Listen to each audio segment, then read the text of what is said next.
And this is a prediction video for September 9th IELTS exam. Let's get started. So let's start with the speaking cue cards first. That's where we'll start.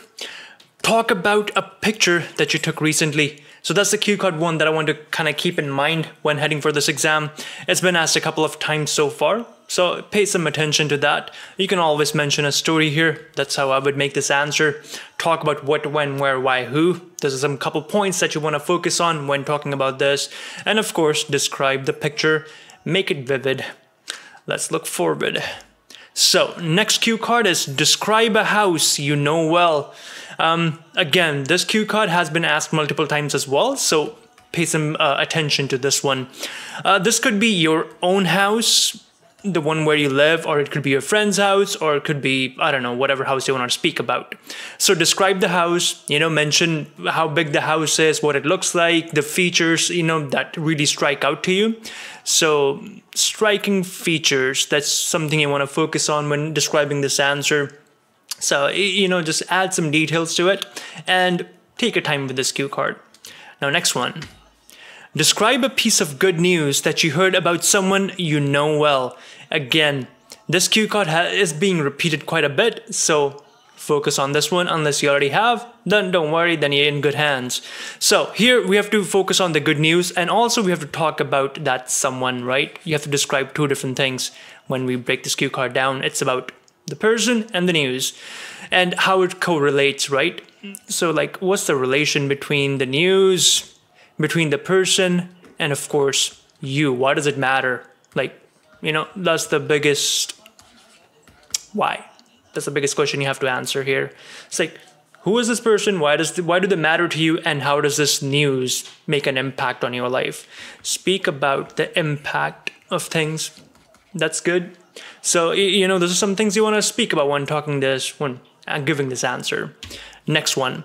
Describe a memorable car journey you went on. Now, this one, it's basically a road trip. That's what it is, right? Now, if you haven't been on a road trip, I'm sure you must have watched a few movies, where they have been on a few road trips. So, maybe describe that story.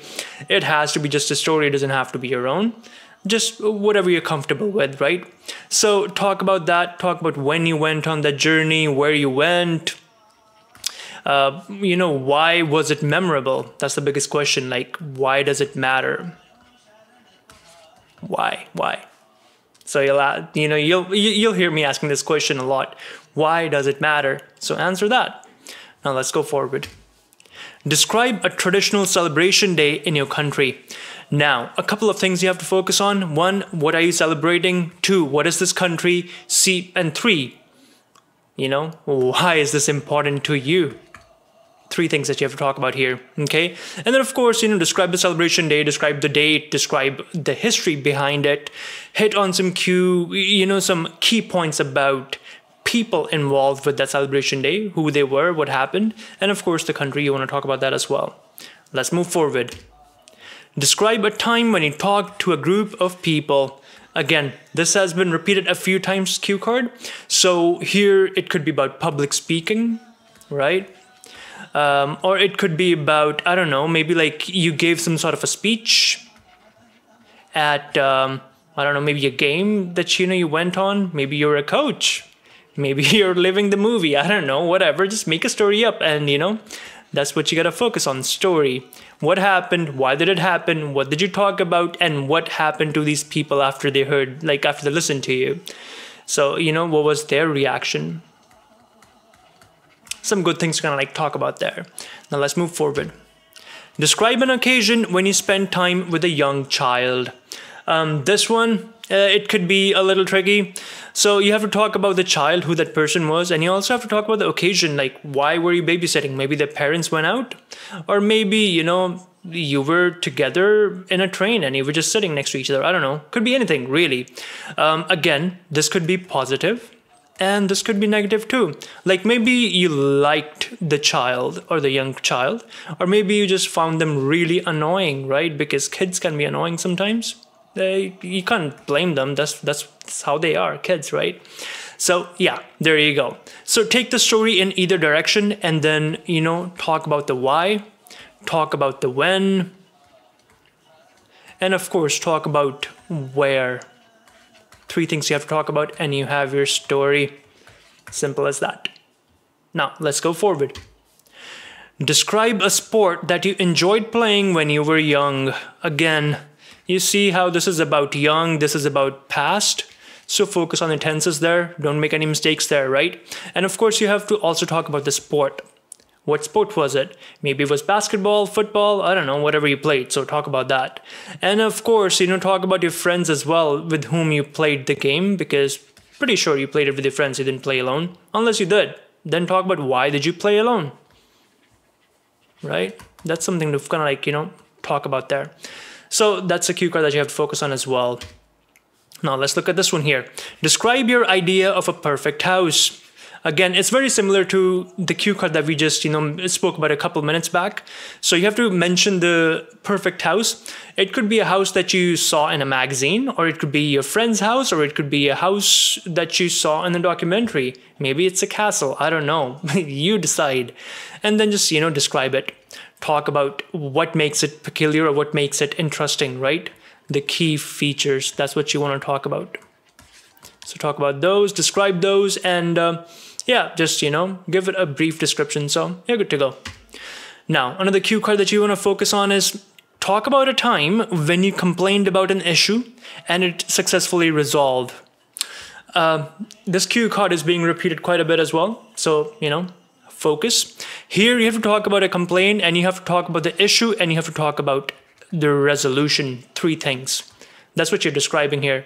So they're all interrelated, of course. That's how usually things are. They are all a big web of things, and you don't know exactly which one to start with. But you can always start with wherever you feel comfortable and then take the story in a flow, right? So talk about what happened, where it happened, and how did you come to find a resolution, or who helped you get there. So there's always people that you have to talk about in these answers, right? So mention them. Now, let's look at a writing task 2 questions. I'll give you 5 questions here that you want to focus on. So let's look at the first one. Some people argue that the government should pay more for art to be displayed at openings and exhibitions. To what extent do you agree or disagree? Give reasons for your answer and include any relevant examples. So you have 4 things to do here. First, you have to agree or disagree, right? You have to give your opinion. Then you have to give your reasons. And then you have to also give examples. So make sure you hit these 4 points. If you don't, that's, you didn't achieve the task. Make sure that is done. Number 2, 250 words. Make sure you're more than that, or at least 250 words. Anything less than that, yeah, it's not looking good for you. You lose points, and that's something you don't want to do. And of course, make the answer coherent. That is important. Everything should be logical. It should, go from A to B to C, kind of it should flow. That's what it should be. Now let's look at the next question here. Some people think that the best way for developing countries to eradicate poverty is to provide 6 years of free education to every child. To what extent do you agree or disagree? Give reasons, and of course, you have to give relevant examples as well, right? Again, 4 things that you have to talk about. Hit those 4 things. Here, what you can do is maybe start with the advantages and the disadvantages of each idea, right? So you can have couple advantages, couple disadvantages. And this is, idea generation. You want to do this before you start writing so that you know exactly how you can answer this. Once you have written down the advantages and disadvantages, do a quick analysis. Do advantages or, disadvantages weigh out each other. And if they don't, you position yourself. You want to find a position on where you stand. And then you can write her an answer. There you go. It's just like that. Next question. International travel and tourism has become easier and more affordable. Is this a positive or a negative development?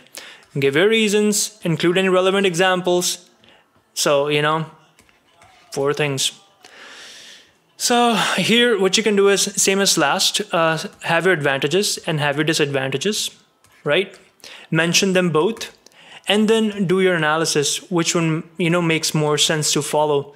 If advantages outweigh disadvantages, you stick with that, you position yourself as such.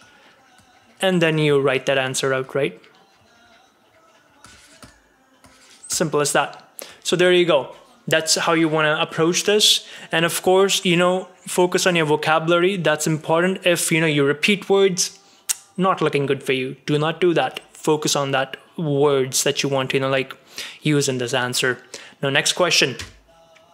It is sometimes said that modern technology brings people more free time. However, some people say that instead technology is making people even busier. Discuss both views, give your opinions, give reasons, and you have to include relevant examples. Now you have to do 4 things. You have to discuss both the views, right? So talk about both sides of the opinion of the question, and then give your opinion. So you've done the discussion, then you give your opinion, and of course in the opinion you have to give your reasons, and you also have to give any examples. And of course the examples can come in the discussion itself.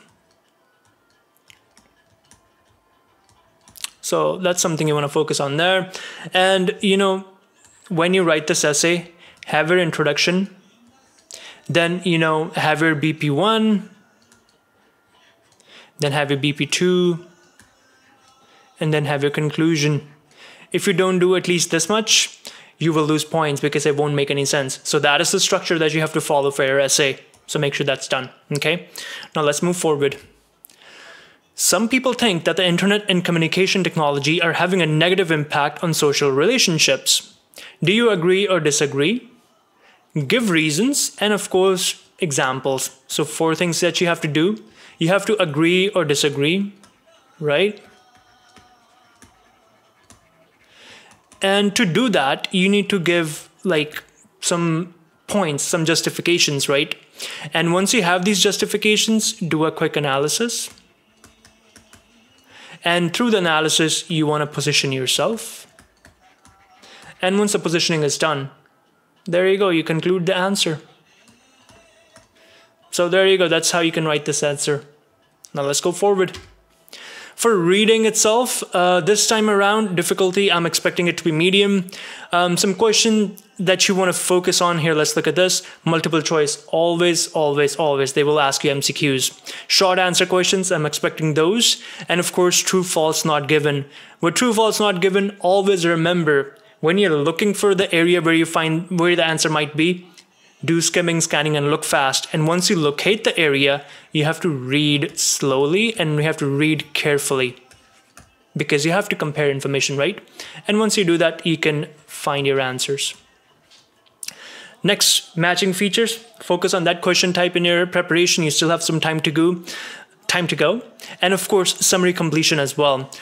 Summary completion, they'll test basically how quickly and how well you can find exact words that you need to find for the answers. So focus on synonyms, antonyms, vocabulary, that's good to have, and matching headings. That's the hardest one for a lot of candidates, so pay some attention there. For matching headings, you need to have a good vocabulary. That's the first thing that you must have, because if you do not understand the words, you will have a lot of difficulty understanding the true meaning of the sentence itself. And of course, you have to compare information. So take your time, read and compare and analyze words, okay? That is important. So that's something that you want to focus on with reading itself for this time around. And for reading, these 4 things I always mention in my videos, and I'm going to mention again.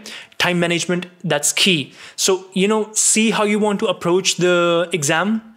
Do you want to do, maybe passage 1 first? Or do you want to do passage 3 first? Which one do you want to go with first? Personally, I used to handle passage 3, then go passage 1 and 2. What you do, that suits you better, go with that. Or you can also do find the question type that's, the toughest for you. For example, true, false, not given, that's the toughest. So find the passage that has true, false, not given, start there and do that passage first. Then move on to the next question types. So that's another way to kind of approach these questions. Skimming, scanning, and keyword selection. This is a very important bunch of techniques that you brush up on. Because if you don't get these right, you won't be able to find information as accurately and quickly as you should. So do that. Careful reading. When you've done skimming, scanning, and keyword selection, that's when careful reading comes in, because you have to compare information. If you don't do that, you're in trouble. And finally, marking. So when you're reading the passage, when there's information, you can underline it, you can circle it, you can cross it, you can make a pointer on it, you can draw like any sort of symbols on it. Whole point is when you flip the page from page A to page 2, and when you read the question, and when you have to look for this information again, you can easily go back to where the information is, so that you don't have to spend time again, skimming and scanning. So that's the whole point of marking, so do that. So there you go. That's, the prediction video for September 9th. If you have any questions, concerns, comments, drop them in the comments.